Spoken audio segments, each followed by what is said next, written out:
حضور میں نے ایک کتاب پڑھی ہے کرسچینٹی کی آپ کی لکھی ہوئی. اس میں یہ ہے کہ پائلٹ نے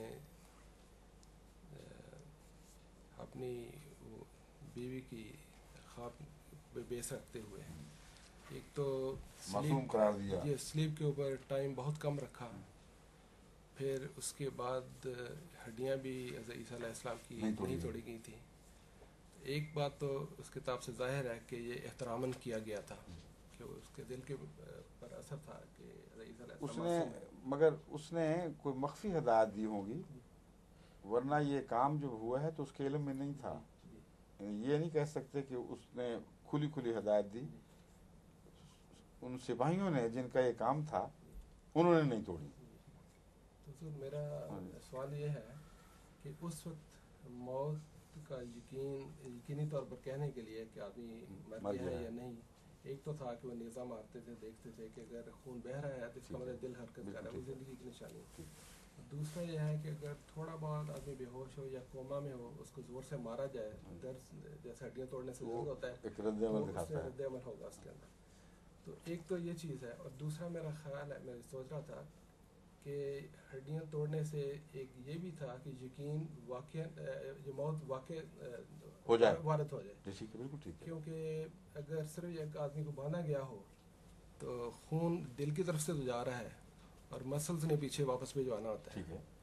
تو اگر نہ بھی آدمی ٹانگیں یا ہاتھ ہلا سکے تو پھر بھی وہ آئسومیٹرک کنٹریکشن جو کہتے ہیں، ہاں، اور پنڈلیاں جو ہے سیکنڈ ہارٹ کہلاتی ہیں، وہ کام کرتی ہیں اپنا. لیکن اگر ہڈیاں توڑ دی جائے پھر وہ مسل فنکشن ختم ہو جائے. تو دس یہ آپ کی بات بالکل درست ہے. یہی میں نے وہ تصور وہاں پیش کیا ہے کہ بعض لوگوں کے نزدیک یہ مسٹری ہوگی، بعض یہ کہہ سکتے ہیں کہ ایسی ہدایت کا ہمیں علم نہیں. بے شک نہ ہو، یہ واقعات جو ہیں یہ اپنی جگہ ثابت شدہ ہیں. اور ان واقعات میں جو تعجب انگیز بات یہ ہے کہ جب نیزہ مارا گیا تھا تو خون نکلنے کے باوجود ٹانگیں کیوں نہیں توڑی گئیں. اس سے جبکہ خون نکلا تھا اور قطعی طور پر ان کو علم ہو گیا تھا کہ یہ شخص ابھی مرا نہیں. اس سے پتہ چلتا ہے دو باتیں بلکہ ظاہر ہوتی ہیں کہ نیزہ مارنے کا جو عمل تھا وہ کسی دیکھنے والے کے شک دور کرنے کی خاطر کیا گیا ہو، اسے رعایت کی جا رہی ہے. اور دوسرا، نیزہ اتنے زور سے نہیں مارا گیا کہ وہ موت یقینی بنائے، ورنہ پھر ہڈیاں بھی بعد میں توڑی جاتی ہیں.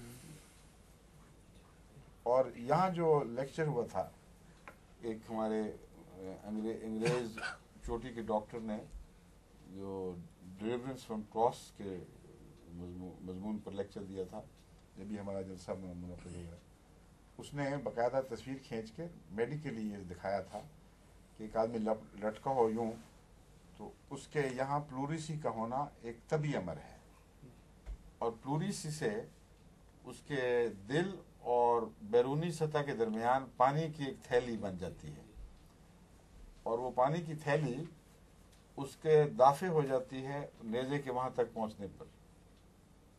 اور پھر وہ لٹکنے سے دل کہاں ہوگا اور وہ تھیلی کہاں ہوگی، یہ اس نے نقشہ کھینچ کر بتایا کہ اگر یہ نیزہ نیچے سے یوں اوپر پیئرس کرے گا تو دل کو مس کر جائے گا اور تھیلی کو پیئرس کرے گا، اور اس صورت میں اگر وہ زندہ ہوگا تو خون بھی نکلے گا اور پانی بھی نکلے گا.